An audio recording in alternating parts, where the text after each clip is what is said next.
bylo? Klacík. A tohle? Jenom šutr. No jo, jasně. Nemám na zádech pavouka. Dáš už pokoj? Leda tak list. Ukáž, otoč se.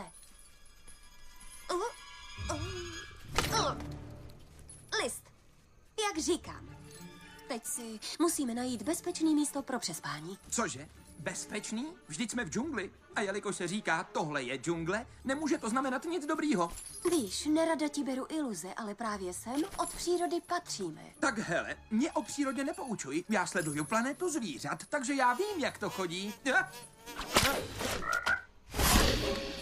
Vidíš? Chápeš? Tady jsem pouhý předkrm. Nic víc než opeřená rolka. A proto přebýváme na stromech a ne na zemi. Tak prosím.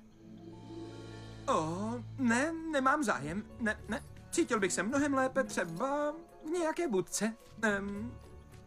Hele, a co tamhle?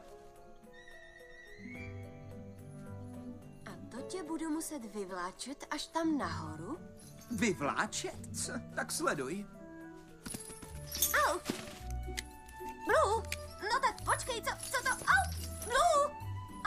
Kdo se s kým teď vláčí, Haha, ty vtipálku.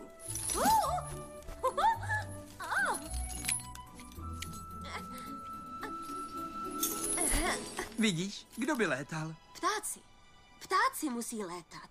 Létání je to svoboda a nezávislost na komkoliv. Nechybí ti to?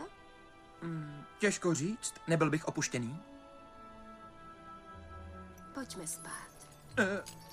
Já asi zůstanu ještě chvíli vzhůru. Mám pořád minnesotský čas. Dobrou noc. Dobrou, Perlo. Dobrou, Lindo.